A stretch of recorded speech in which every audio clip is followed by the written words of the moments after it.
bonjour, bienvenue dans votre journal de la mi-journée.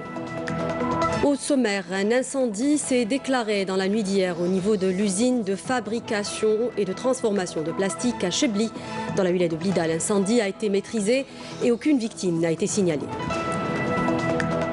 Nous nous intéressons dans ce journal aux moyens de paiement modernes, dont la carte bancaire, dont l'usage reste très faible en Algérie. Les banques tentent de généraliser les cartes bancaires dans les transactions commerciales pour le développement de notre économie. Et nous terminerons avec une véritable leçon de vie, avec le portrait d'un artisan du 3e âge qui reste actif et qui nous apprend la valeur du travail et de la rigueur. Reportage dans cette édition.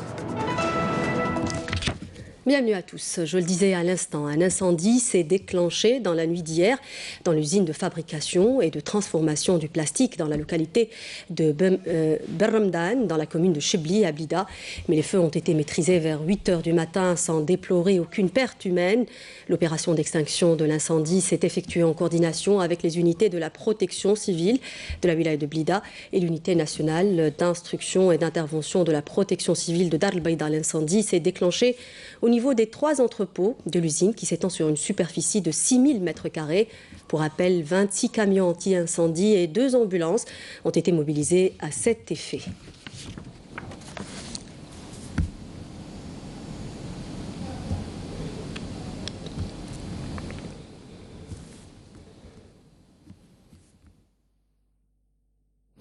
Coopération, le ministre des Affaires étrangères, Sabri Boukadoum, poursuit sa visite en Tunisie pour la 2e journée.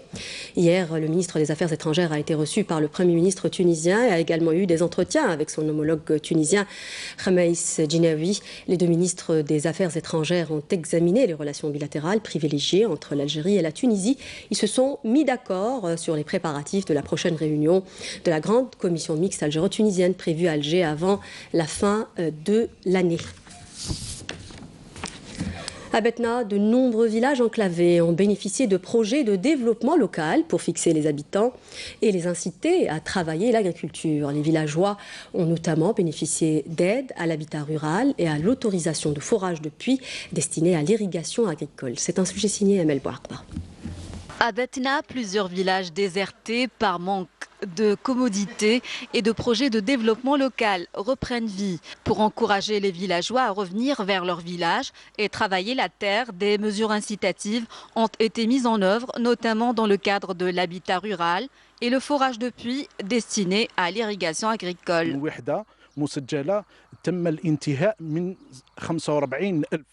Parmi les 51 900 logements ruraux inscrits au programme, 45 000 ont été réalisés, ce qui représente plus de 89%.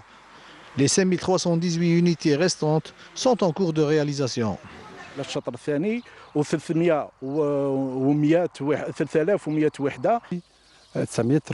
D'ici et 2018, près de 9 000 autorisations de forage destinées à l'irrigation ont été livrées. Il est question de réaliser de nouveaux puits et d'aménager les anciens puits secs. Pour cette année seulement, 393 autorisations ont été délivrées. Des mesures salutaires pour ces localités enclavées. Les villageois ont d'ailleurs manifesté leur enthousiasme de bénéficier enfin de ces projets de développement. J'ai bénéficié de l'aide destinée à l'habitat rural et cela m'a permis d'avoir enfin ce toit décent pour ma famille. D'autant plus que nous avons également été reliés cette année au réseau de gaz naturel.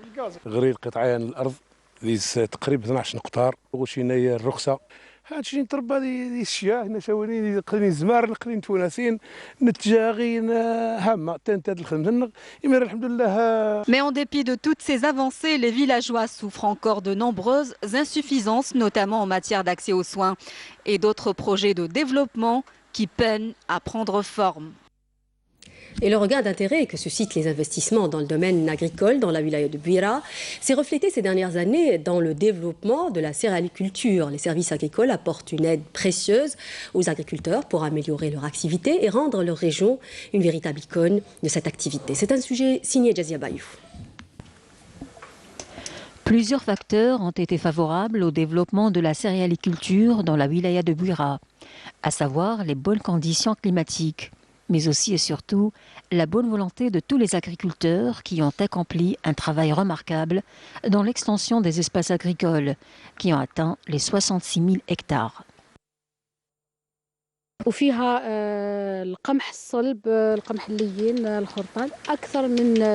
Dans ces champs, nous avons la production de blé dur et tendre. Et si les conditions climatiques seront favorables, la production pourra atteindre plus de 2 millions de quintaux.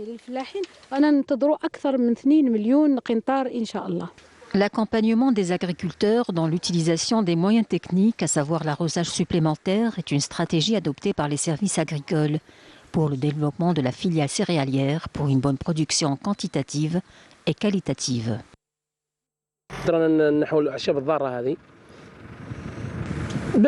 Actuellement, nous sommes en train d'enlever les mauvaises herbes pour augmenter la production céréalière.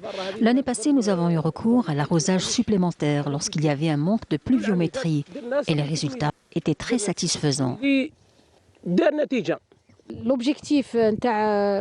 L'objectif des pouvoirs publics est d'arriver à l'autosuffisance dans la production céréalière. C'est la raison pour laquelle les services agricoles ont mis en place un plan d'indication qui consiste à avertir les agriculteurs lorsqu'il y a un manque d'eau important. Mettre en place les mesures nécessaires pour le développement de la filière céréalière dans la wilaya de Bouira, tel est l'objectif des services agricoles pour promouvoir la céréaliculture dans cette région. Nous l'annoncions en titre, l'usage de moyens de paiement modernes, dont la carte bancaire, reste trop faible en Algérie. Les citoyens règlent toujours leur achat en monnaie liquide et pourtant le développement de notre économie reste tributaire de la généralisation de l'usage des cartes bancaires dans les transactions commerciales. Sans oublier l'avantage qu'offre le paiement électronique dans la vie quotidienne, nous dit Jazia Bayou. De plus en plus d'Algériens favorisent le paiement électronique au paiement cash et cela grâce aux facilitations qu'offre ce système de paiement bancaire. Plusieurs entreprises commerciales ont voulu s'adapter à la nouvelle donne et ont permis à leurs clients d'utiliser leur carte bancaire pour toutes les transactions commerciales.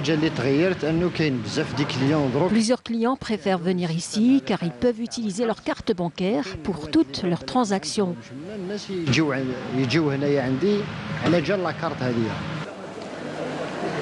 Malgré la possibilité d'utiliser les cartes bancaires, le paiement traditionnel reste le choix majeur pour la majorité des consommateurs. Nous encourageons les citoyens à utiliser leur carte bancaire pour toutes leurs transactions commerciales.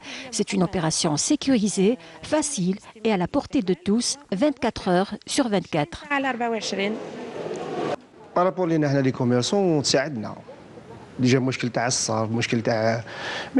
Cette opération est très appréciable car elle offre plus de facilité, que ce soit pour nous les commerçants que pour les clients. Nous, on préfère le paiement par cash car ce système de paiement électronique n'est pas disponible partout. En attendant de propager cette opération de paiement électronique partout en Algérie, les consommateurs algériens continuent à effectuer toutes leurs transactions commerciales en espèces et en liquide. La modification de la liste des marchandises importées soumises au droit additionnel provisoire de sauvegarde implique une surfacturation des importations lors de ce premier semestre, ce qui nécessite d'intensifier les contrôles à travers tous les postes des douanes, à commencer par ceux implantés au niveau des ports commerciaux. C'est un reportage signé Jamila Moufaq, récit Ali Bouhams. Mettre un terme à la spéculation et à l'inondation du marché national par toutes sortes de produits originaux ou contrefaits importés d'un peu partout à travers le monde, au détriment de la santé publique. Tel est l'objectif des douanes algériennes qui travaillent en étroite collaboration avec les secteurs de l'agriculture, de la santé et du commerce. Notre tâche n'est pas de tout repos. Nous devons veiller à la sécurité et à la santé publique, mais également à celle de la faune et de la flore. Nous sommes tenus également de sécuriser le consommateur et de lutter contre la fraude. Au port d'Alger, ce sont des centaines de conteneurs venant des quatre coins du monde qui y sont amarrés au quotidien, avec dans leur enceinte des légumes secs, des produits laitiers, des tissus et divers produits inimaginables qui doivent être contrôlés sur les quais avant leur commercialisation. Chaque produit a ses spécificités, donc il y a des produits qui doivent subir des expertises techniques, d'autres doivent être analysés au niveau de ces différents laboratoires agréés.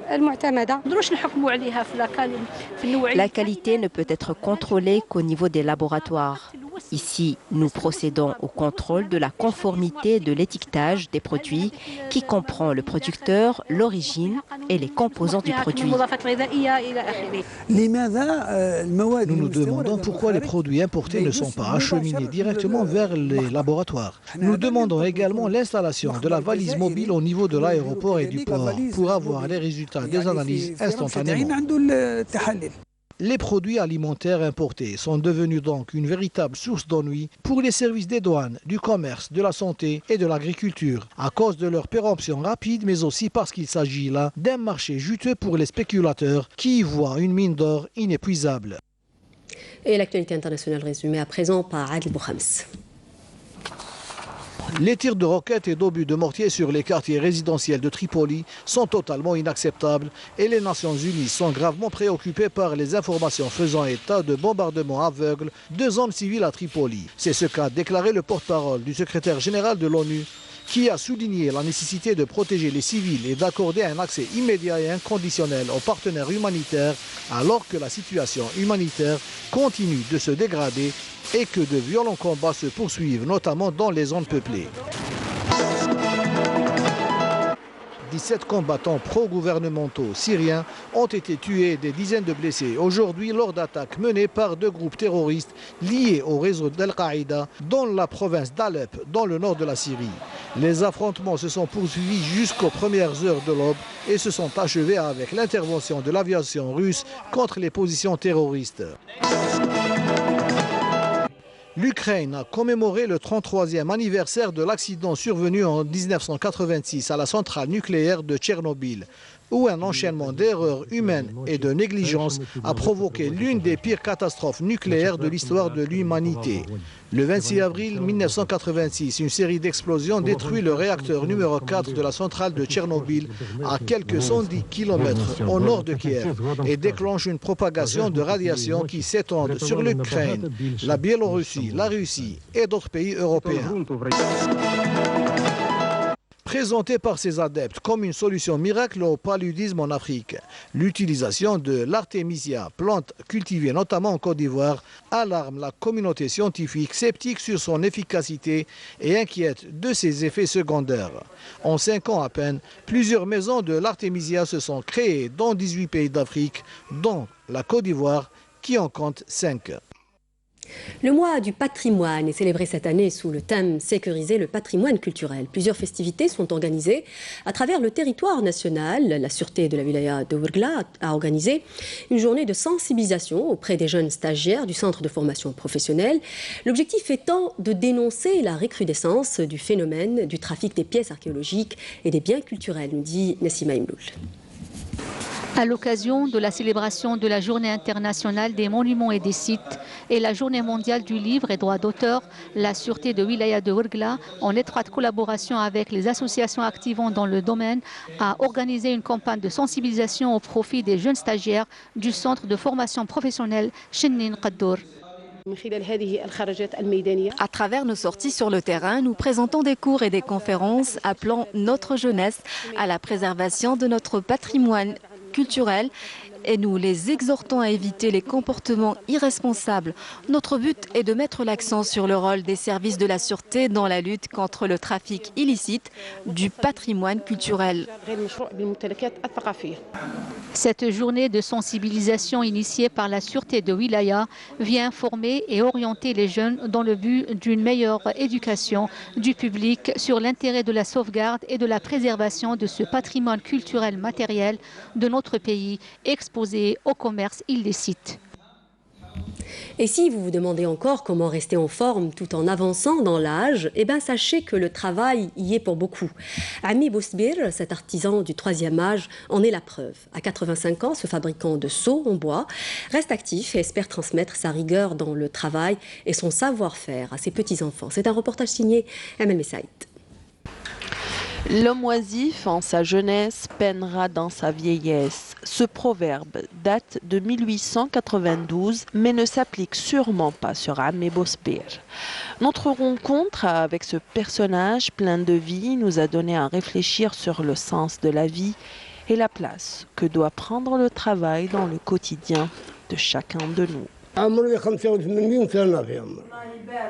J'ai 85 ans. Je suis né en 1933, le 27 juin 1933, à Ain Melilla. J'ai commencé à fabriquer les seaux en bois en 1952.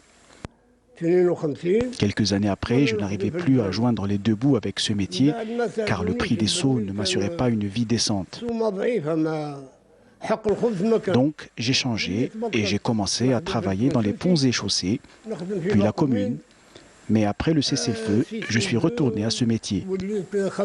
Je fabriquais les seaux car à l'époque, on les utilisait beaucoup. Amé Bosbir a eu une jeunesse difficile. Il nous raconte comment sa vie a pris un autre tournant, lui qui voulait et aimait tant étudier. J'ai étudié étant petit et j'ai passé des examens. J'ai réussi mes tests pour aller étudier à Constantine, mais on ne m'a pas accepté. J'étais pauvre, j'avais ma blouse sur la peau, les pieds nus, mal rasés. Où est-ce que vous voulez que j'étudie comme ça? J'étais dans la madrasa. J'ai appris le Coran en entier. Je devais étudier chez Cheikh Ibn Badis. Aujourd'hui, Amé Bosbir est fier d'énumérer un à un les métiers de ses fils, comme une revanche sur la vie. Aucun de mes enfants ne travaille avec moi, je travaille tout seul. 2 de mes enfants sont des policiers et 3 sont des officiers de la douane. J'ai perdu un de mes enfants l'année dernière, il était colonel à la douane. À une question sur son amour pour son métier, voici sa réponse. Si j'aime ce travail, si je ne travaille pas, je meurs. J'ai des maisons à Alger, mes enfants et mes petits-enfants habitent à Alger. Mon petit-fils est un officier dans la marine. Il me supplie d'aller habiter avec lui, mais je refuse car il faut que je travaille. Quand je travaille, je me sens bien. Le vendredi, par exemple, quand je ne fais rien, je me sens fatigué et j'ai du mal à marcher. Une fois, je me remets à travailler, je me sens bien. Je considère le travail comme du sport.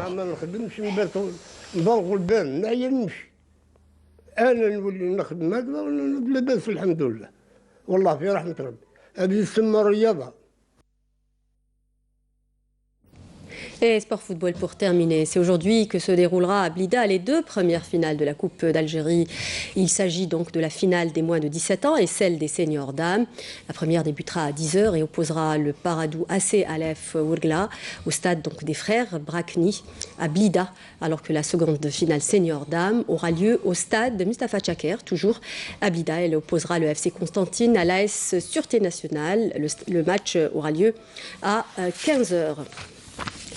Et football toujours avec le championnat de Ligue 1 de football mobilis. C'est cette mise à jour donc, du calendrier. Aujourd'hui, 2 matchs sont au programme.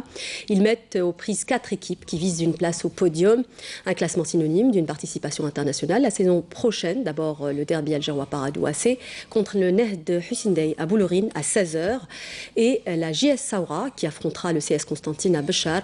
Le match aura lieu à 18h. Voilà, donc c'était la fin de ce journal. Merci de nous avoir prêté attention. Je vous donne rendez-vous dès ce soir sur le plateau de Santé Mag. Excellent après-midi sur Canal Algérie. Au revoir.